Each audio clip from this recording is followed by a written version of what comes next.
everyone, Jen here. Have you ever thought about the phrase, what would Jesus do?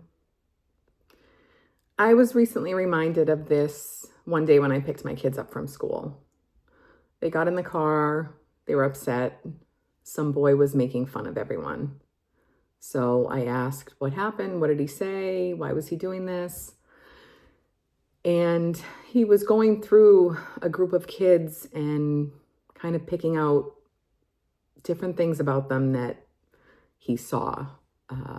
You're fat, you're short, your clothes are ugly, your nose is big.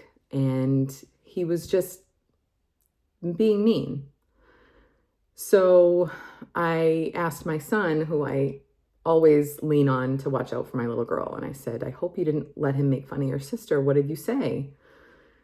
And he said, I just told him that God makes everyone different. And it's not what I was expecting. But the more I thought about it, the more I realized that's kind of the perfect response. And instead of going back with more hateful words or mean things, he just kind of quietly shared his thoughts, his beliefs, and his faith, and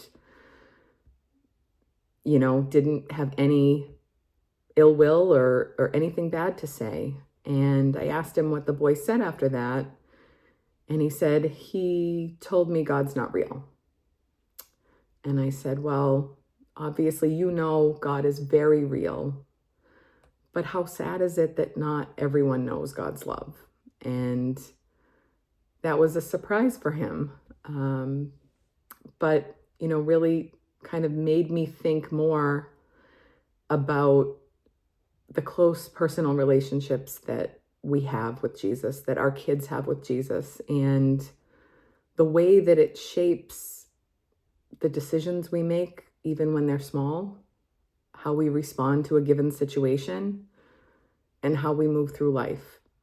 It's completely shaped by Jesus. So it was eye-opening for me that even our youngest parishioners, even our littlest ones, have those relationships and are learning how to think with Jesus's mind and love with his heart, even in small ways. And I think some of our, government leaders and news broadcasters could learn from that, these are the ways to respond. And this is what Jesus would do. So I'm going to move through the rest of Lent trying to be more like my 10-year-old, trying to remember in even small ways to share my faith, to think with Jesus' mind and love with his heart. And I'm grateful that my children have a close relationship with Jesus. And, we're just praying for those that don't, that they find their way.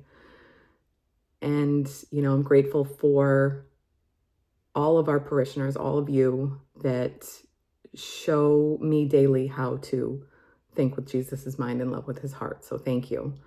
I hope you have a wonderful Lent and a happy Easter, and I will see you soon. Bye.